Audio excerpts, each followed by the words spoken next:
What's going on, everybody? Welcome back to the channel. Jake Shavink here. I know it's been quite a while. Thank you guys for sticking around and waiting. We have a lot of great stuff now. Happy December, first of all. I hope you guys have been enjoying the football season. But like I said, we're back, and hopefully December now through the draft, we'll have a lot of content here. And there's a lot of plans in the future, near future and distant future. We'll talk about those probably at the end of the video. But it's been a while since we've done a mock draft on the channel. I know we did one early way back in the summer. It's interesting how those compare with what we're about to do today in terms of draft order and needs and how things have kind of shaken out over this college football season. There's been a lot of movers up and down the board. It's been very interesting. Of course, the quarterback class will be a lot of the discussion just because there's really no clear-cut one. I think there's kind of is to a degree, but I think there's still some parity out there when you talk about just analyst rankings. So we're going to go through this round one mock draft here and just give you some reasoning pretty quick, 1 to 2 minutes on each. I don't want to drown on too long, but yeah, we'll go through each pick and we'll talk about it. And as always, leave comments. I know mock drafts are always fun, but also, comments can get crazy on that sometimes. But hey, we're here to enjoy it. We're using the NFL mock draft database simulator, great simulator run by a guy named Denny. Does awesome work over there. Consensus mocks. He conglomerates all of that info. There's a consensus big board as well. So check that out. That'll be in the description as well. So yeah, let's dive in here with this mock draft. So I know the first thing people want to talk about, and recently I think it's been a good discussion, is whether or not Kayvon Thibodeaux is guaranteed to be the first pick. And I understand how that could be a little bit of a competition. I think Aidan Hutchinson has been outstanding this year. There's no doubt about it. But I don't know why we decided the Ohio State week was the week that he was now the top guy. It should have been the body of work that's really put you into that position, and not really the Ohio State game was just like the tipping point of sorts. So we're going to stick with the tried and true chalk here. I think Hutchinson has a play for first overall. I get it, the connection, Michigan, Detroit. In-state guy, bring him over. We're going to still go with Kayvon Thibodeaux. Just a guy who, again, like I said, is still developing as a pass rusher. I think he's been still productive out there, does a good job on the interior when he kicks inside as well.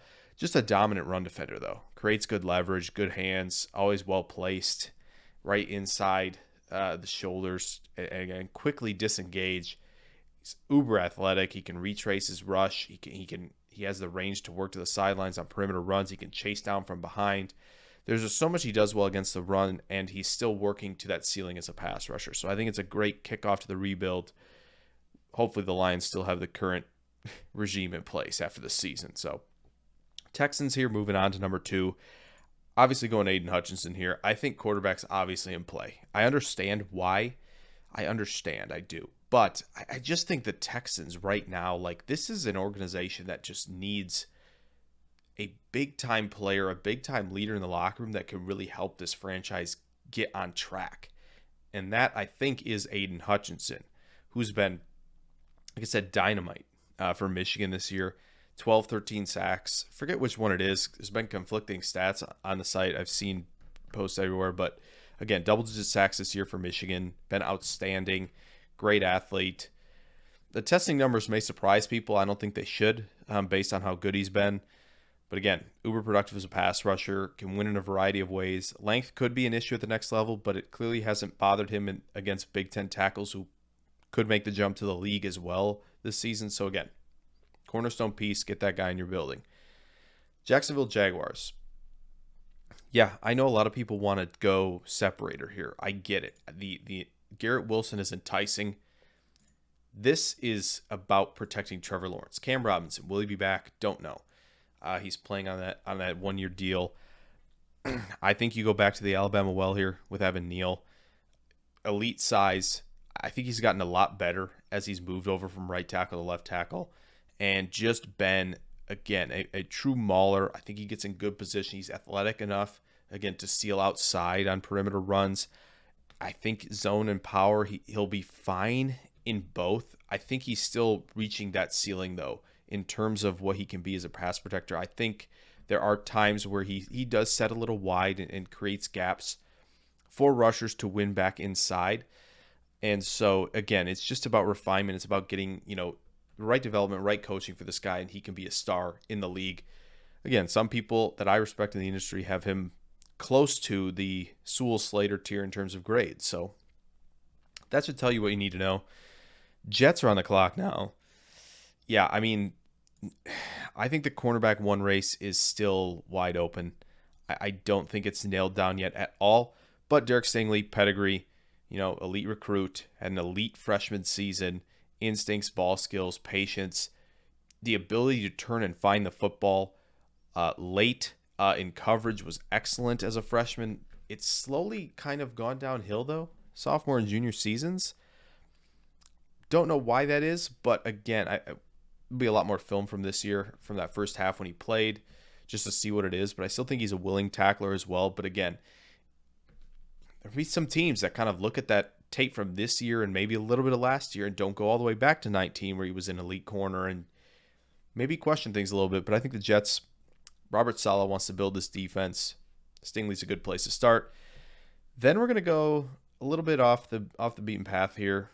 This site has Ikem Ekwonu, whichever you call it. I've heard it both. He's a tackle, and he's really improved in terms of his play this season at tackle. He looks so much more comfortable in pass protection. He can lock out. He has the power to maintain the anchor. Again, can he move over to the right? That's a whole discussion in itself. I know people are like, I think there are two very, very fierce sides to this argument where some people are like, oh, they can't move. How could you ever assume that? And then there's those who are like, yeah, you can just play wherever, right? I think there needs to be a balance between those. Some guys can, some guys can't. That's just how it goes. Ekwonu, we'll see. But in terms of, guys down this board who have right tackle experience, I'm taking my guy. I think he's powerful enough, again, as a road grader in the run game, pancake block machine. I think they said 63 pancake blocks ESPN did entering last weekend. So, again, not too concerned. But again, you have a line with Becton, Vera Tucker, and Ekwonu. Sheesh. That should be good for Zach Wilson, hopefully, to take that next step in year 2. Giants on the clock now.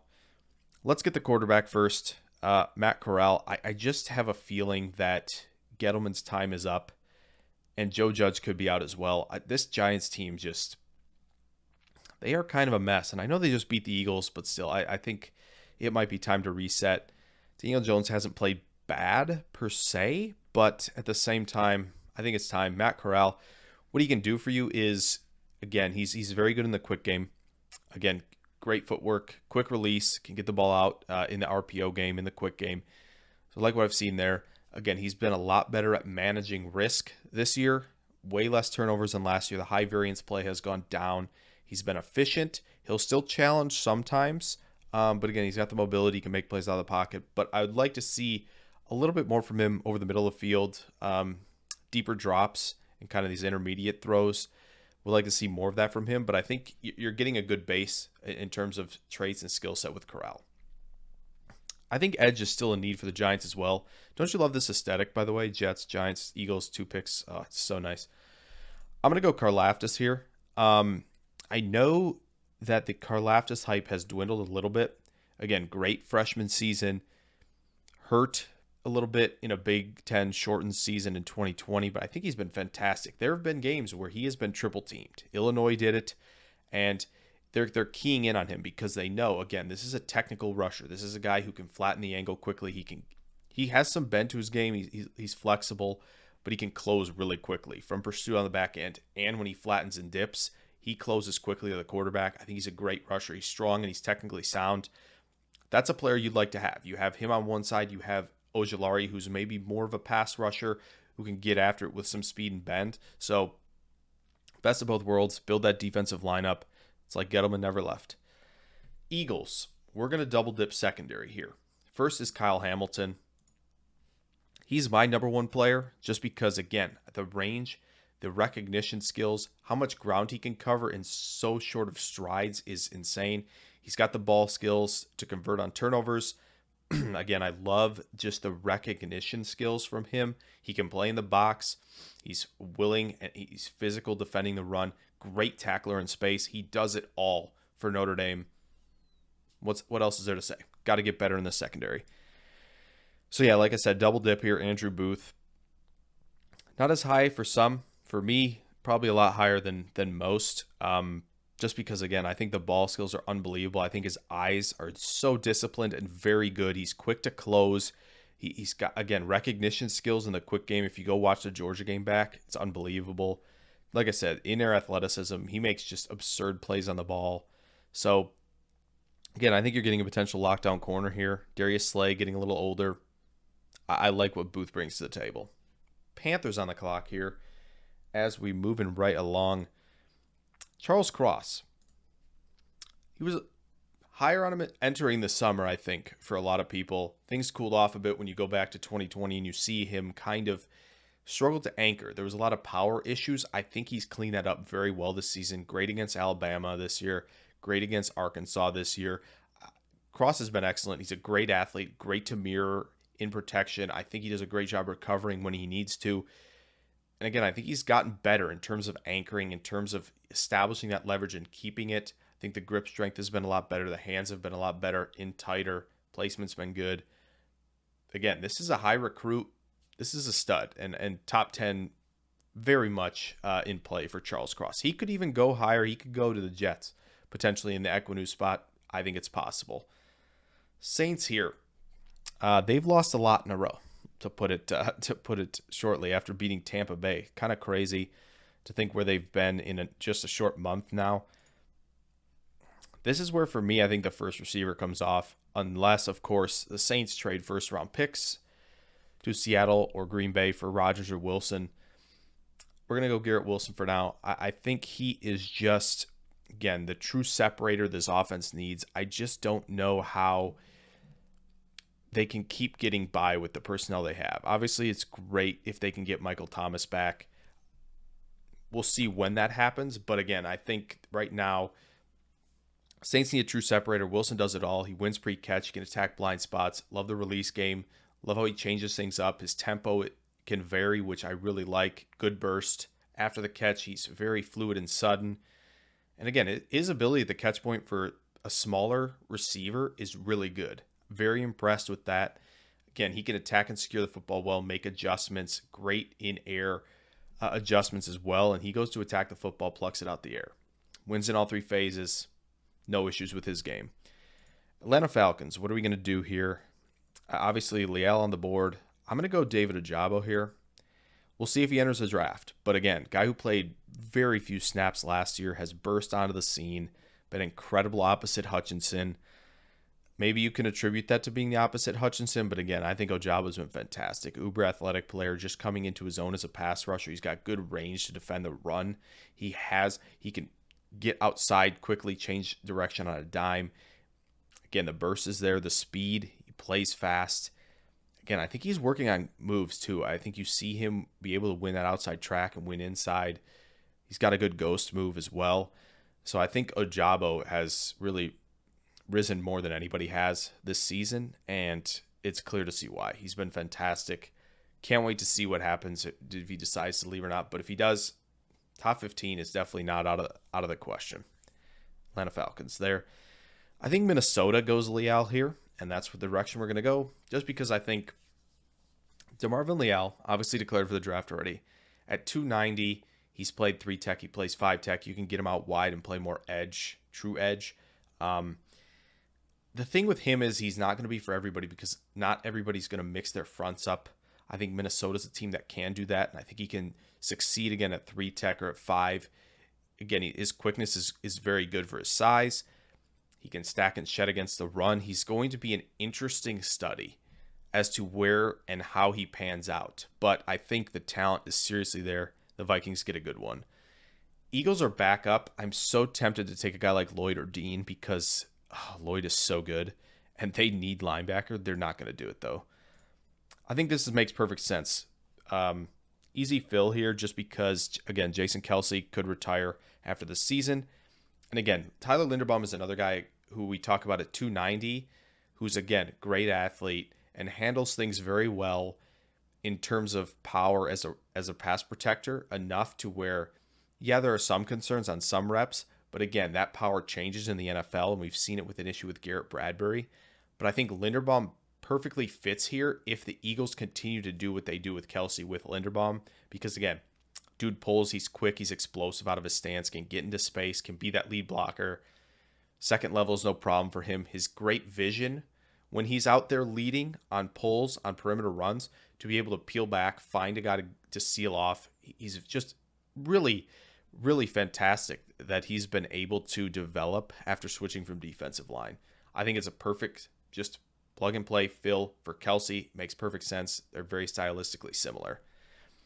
Cleveland Browns. This one's tough because I think they need a true separator, like a guy like Dotson or Williams, both of which make sense. Williams has the speed. He could go here. And wouldn't shock me at all. But I think we're going to go Treylon Burks just because I think you get a guy with the size and speed, the uniqueness to his game. That'll be interesting. You can have him in the quick game. He has the speed to turn, quick catches into touchdowns. Rare body control, great hands, can win at the catch point. There's a little bit more gadget than true route running separator to his game at the moment. But again, I think with his size, again, like Chase has this year, you work on his hands. You work on using his hands for technique to separate. I think he can work on that and build on that to the tune of, like I said, an A.J. Brown or a Jamar Chase, where you can use those hands as part of your route running prowess just to generate some more separation. Because otherwise, I think he's a phenomenal player. Pittsburgh Steelers on the clock here. I think this is a great spot for Kenyon Green. I don't know if he's going to be as high on boards as, where some of us have him at the moment, just because, again, top recruit, been an elite player pretty much since he stepped on campus for Texas A&M. He's played both guard spots. He's played both tackle spots. You can move him all over the place. And I think if the Pittsburgh Steelers, want to commit, and I think they do need to commit to building the offensive line, I'd start here. I think it's a perfect way to continue to have your best five out there. Hey, we need you to play right tackle. Great. We need you to play left guard. Great. Like, he can do all that. I think his footwork's good. There are some technical issues, but again, I think, this is a great place to go. Pittsburgh Steelers may take some time, but again, I think his ceiling is very high, and he can be one of those rare versatility players in the league, a la Elton Jenkins, perhaps. So I think it's a great pick there for the Pittsburgh Steelers. Denver Broncos. Yes. I think this is where you see the next quarterback come off. And yeah, Malik Willis, another team who could go linebacker of the Lloyd and Dean law firm there. But again, I think Malik Willis, someone's going to fall in love with him. They really are, just because of the athleticism and the power he has as a runner, the arm talent that's there. He's still got to be quicker to process. It's just the truth. Like, there are just times where he is just late to reads, and he trusts his arm to make a throw that's a late read, and it's been picked off. He struggled down the stretch this season, and that's concerning. Again, it's a complicated eval because Liberty's not good. They're not a good football team, really. Their offensive line is not good. When he played against Ole Miss, there's a reason he got sacked a bunch. They just can't have those late developing concepts for him against a team that's going to be in the backfield all day. So it's a complicated eval. I'll be interested to see what he does down in Mobile. But again, Denver goes quarterback here. Obviously, can change depending on what they do in the offseason. Okay, Vegas. I think Lloyd's the better linebacker than Dean, but we're going to give him Dean here just because, again, I think Raiders fans, I'm so sorry, but until you guys continue to baffle us a little bit in the first round, we're going to keep doing this for you. And I don't even think Nakobe Dean's a bad player. I just think, again, this might be just a little bit of a reach depending on what's still on the board and what they need. But again, this is the Raiders. They're so hard to figure out. So Dean, good blitzer, aware in coverage, can make plays. Had a pick six recently this season. Again, does a lot. But again, yeah, his speed and what he can do as a blitzer is lethal. And you add that to a guy who's very solid in coverage. I wouldn't say he's elite in coverage, but the Raiders need help at the linebacker position. They were playing well, and I think the Chiefs really ripped him a new one, and you could see that Kelce found his rhythm again against this Raiders team. Why? They just didn't have the linebackers to match up. They just didn't operate in space very well. So I think Dean helps you out in that aspect. Washington football team. We're going Kenny Pickett. I just think there is a chance that, again, 4 quarterbacks in the first round isn't crazy. Wish the class was better, but I just think that's how it's going to go. Could it be Ritter? Yes. Could it be Strong? Yes. Could it be Howell? Yes. Kenny Pickett's going to, I think, like Willis, have a team gravitate to him with the leadership and the improvements he's made this season. He looks a lot better. He's making more NFL throws. He looks more confident and poised in the pocket. I just think he's making some off-platform throws. He's been accurate to all levels. He's a quick processor. Again, you're not going to find me super high in any of these guys probably, but again, Pickett's a guy who can be a facilitator, a distributor, and still take shots down the field for you. So Washington gets a QB there in Pickett.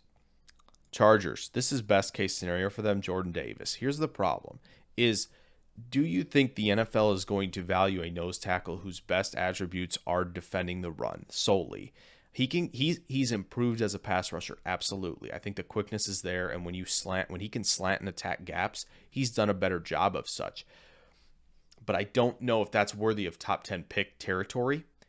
And I think teams are wary of it based on how defensive tackles have fared in the first round and from previous drafts to this point. So again, I think 20 is reasonable. Chargers need him though. Chargers need a guy to eat up space. They are getting gashed on the run. They're asking their safeties to fill, which is this Brandon Staley thing. And it's putting a lot of stress against their run game because they just don't have a guy who can eat space up for their linebackers, for their safeties to fill and make plays. They need Jordan Davis. This is a guy who can take on 2 guys against the run, has some sideline range. He can go make plays on the perimeter. He's a high motor player. I think he'd be a great fit in this defense. Miami Dolphins at 21. This was a struggle just because O-line, they could go here. Zion Johnson, great guard, like awesome guard. Are you doing that in the first? I don't think so. Penning intrigues me. Sean Ryan intrigues me. NPF struggled on the stretch, so Kirkland's not had a great season. I just don't know what they're going to do. Penning or Raymond, both of them could rise up and be the pick here. I'm going to go a different direction. I'm going to go Drake London. Crazy, I know. Receiver in the first after receiver in the first. But Will Fuller signing didn't work out. Devontae Parker, I struggle with it. Preston Williams, same thing. This is a unit that needs to get better there. If they're going to build around Tua Tagovailoa still and work on the RPO game, they need to have somebody who, again, can thrive in that quick game and win after the catch, like London can, like Waddle can. I think that helps a lot. But again, a guy who can go up and get the football as well in the red zone. Again, if they don't re-sign Gesicki, London can kind of fill that role as well as working as the X primarily out in the perimeter. So you have now a big slot you can work in some instances as well, just because they love Gesicki. So you get a guy like that who can do multiple things for you on offense. I like the pick there.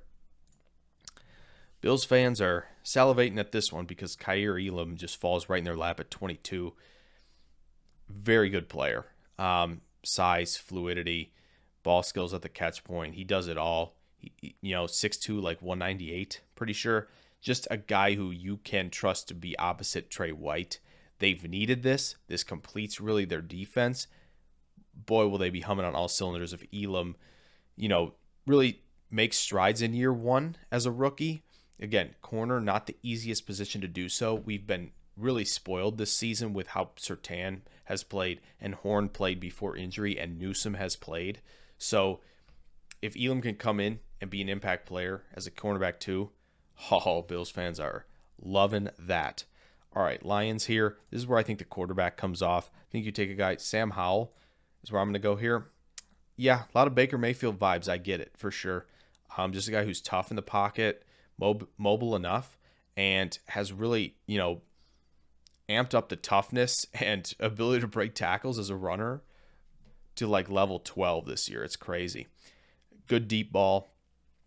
Has good velocity on his throws. I think there are some decision-making question marks, but again, a guy who's going to have a very good offensive line in front of him. Decker, Jonah Jackson, you have Ragnow, you have Sewell. Like, this is a line built for a quarterback, and they've done a great job foundationally building the trenches. Get that quarterback now, and as we go on, obviously in the draft, please find a receiver. Assign Michael Gallup, Lions. Okay, thank you. Yeah, Sauce Gardner to the Bengals. Love this. Love this. He's a zone corner for sure. I think in man he gets grabby because again he's not as fluid with his change of direction. However, instincts are very good in off coverage. I think he can come up, make plays. He's a good run filler, run support, great tackler. Just again, if you can work with him on again either route recognition, get him in trail technique where he doesn't grab, I think you have a potential star. Obviously hasn't a lot of touchdown at Cincinnati, crazy. But again, just a smart, tough player at the cornerback position who I get why a lot of people are high on him. All right, Chiefs. What are we going to do here? Boy, edge class is looking good. A guy like Cameron Thomas would be interesting.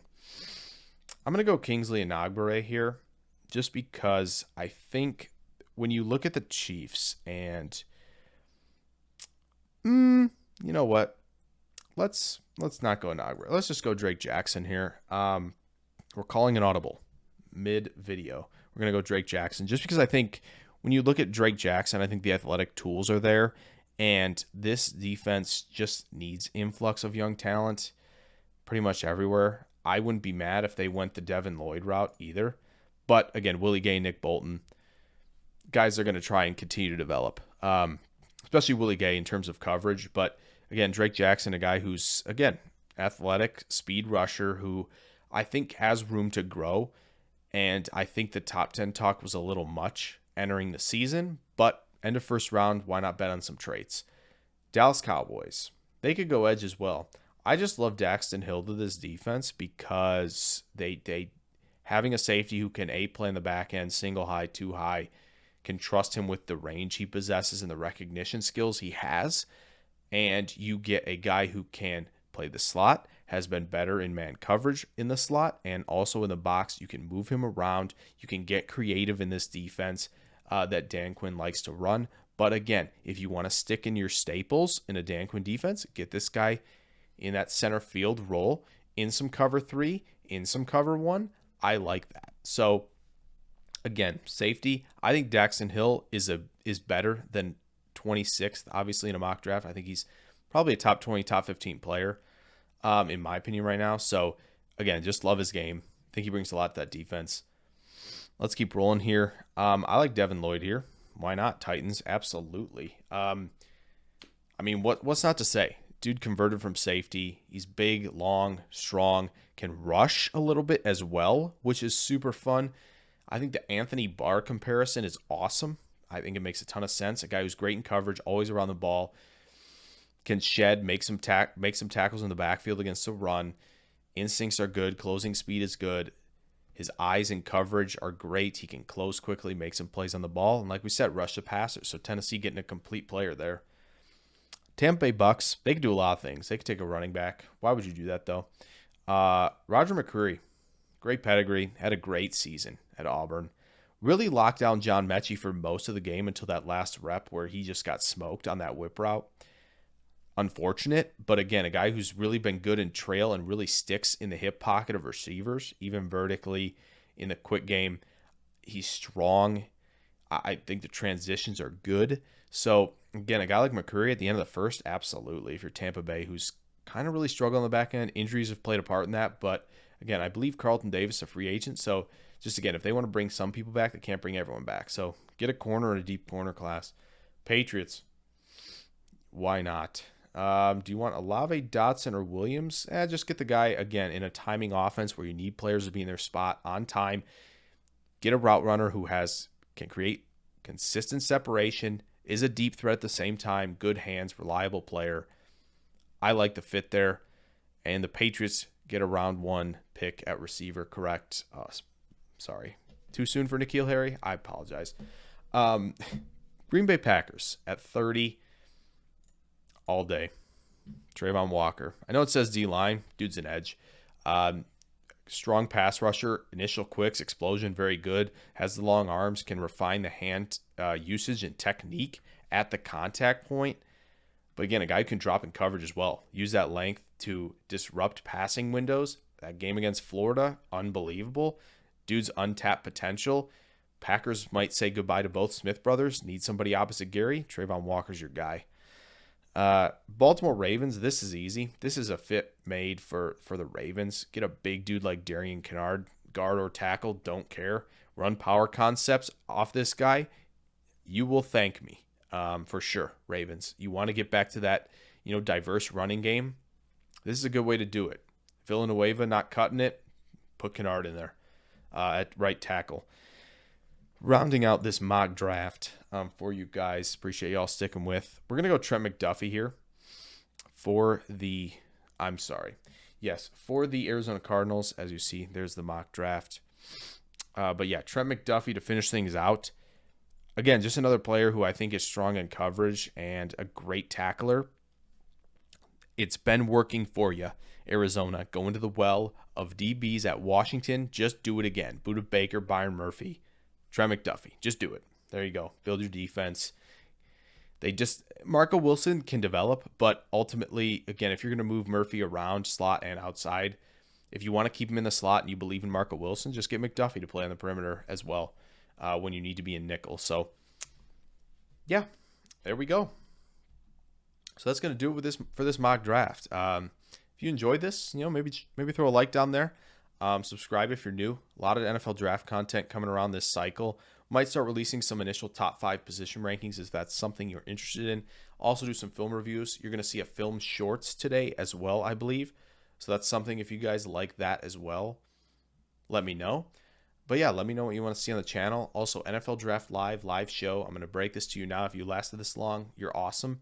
NFL Draft Live, probably twice a week, live shows on YouTube. Just talking about the draft. We'll probably have some topics, maybe do a mock draft sometimes live, let you guys pick who we pick. I think that'd be a lot of fun as well. So just keep an eye out for that. I'll have that announced very soon and on future videos as well. So if you want to follow me on Twitter for updates on that and the draft and all that good stuff, that'll be in the description as well. But again, thank you guys for watching. Can't wait to be back with so much more. It's just great to be back on YouTube with you guys, and I will see you guys in the next one. Farewell.